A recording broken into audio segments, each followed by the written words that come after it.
AVR-based microcontrollers like the Mega 2560 and the Uno depend on a program, the bootloader, for helping to upload user sketches via the Arduino IDE.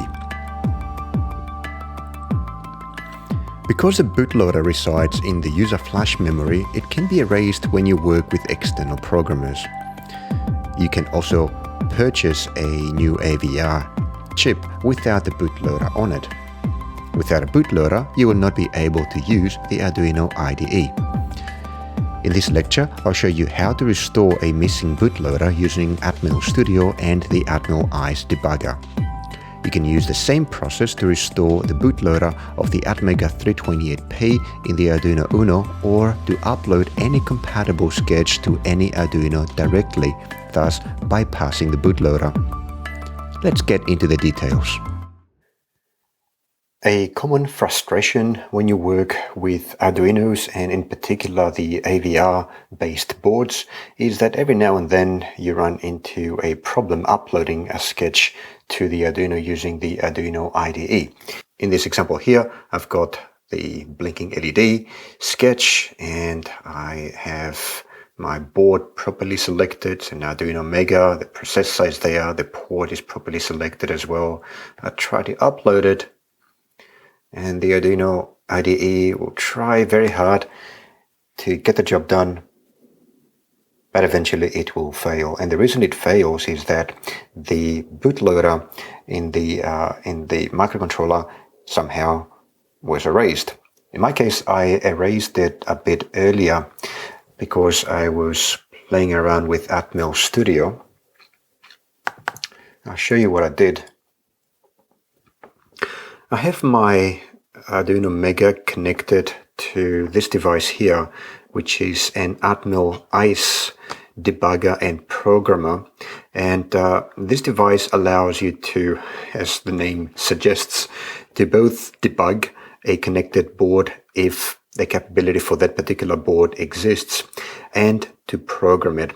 So in this case, instead of using the USB interface to program the microcontroller, I use the Atmel ICE device through the ICSP header to do the programming.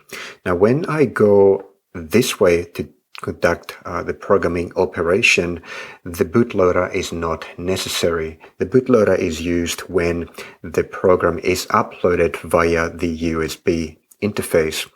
If you go directly to the chip via the ICSP interface and the external programmer, then the bootloader is not necessary. The programmer is going to take care of all the operations that otherwise the bootloader would. And the programmer is also faster in this particular task than the bootloader is. So I was playing around with Atmel Studio, and I was uploading sketches to the Arduino via the Atmel ICE debugger, and as a result, when I was done with it, the bootloader had been erased. One of the tools that come with the Atmel Studio is the device programming tool. So you'll find it under the tools menu. So in device programming, you are able to use a connected tool, in this case the Atmel ICE debugger and programmer, so I can choose that. You tell the Studio what kind of device you have connected. So essentially you need to select the appropriate microcontroller from a very long list of microcontrollers. You can see you've got various ATX Megas, you've got AT-Tinys, SAML microcontrollers, and then the AT-Megas. So in my case, I've got the Atmega 2560, and the interface by which the tool is connected to the device is the ISP. So this is the ISP headers. If I was using the Duo, then the Duo has a JTAG connector here. So I would specify JTAG instead of ISP in the interface dropdown.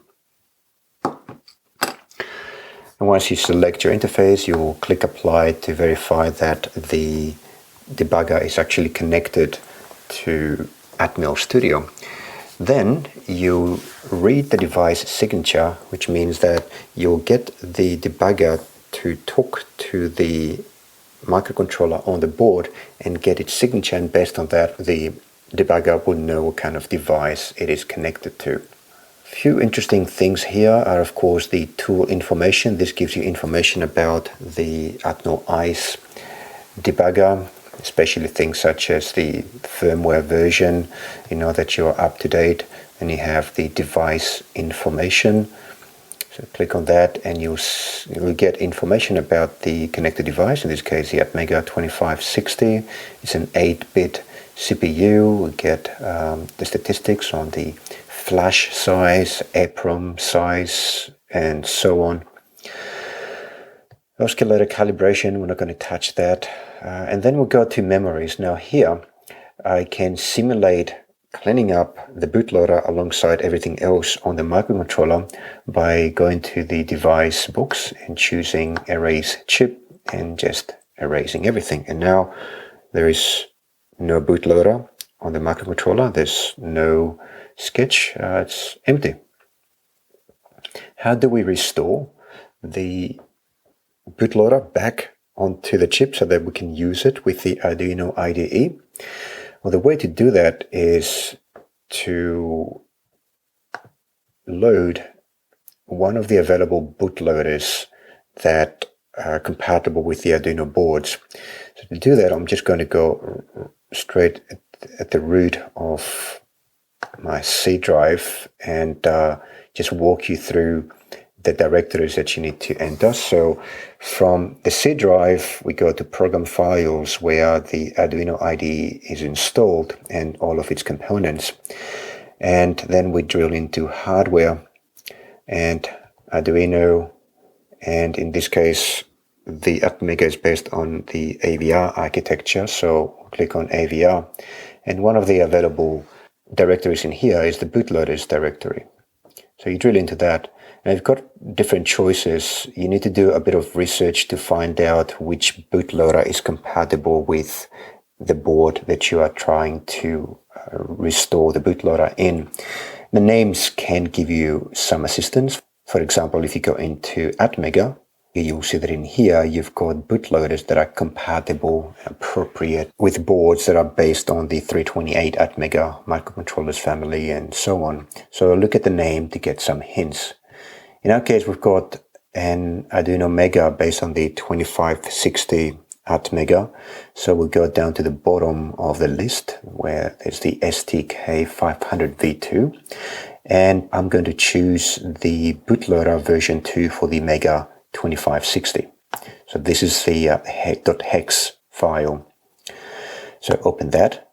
Now that's in the flash field, and I can just click on the program button to do the programming.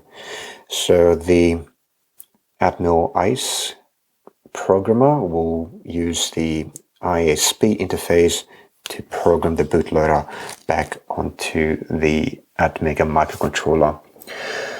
So erasing is okay, programming the flash is okay, and verifying flash is also okay.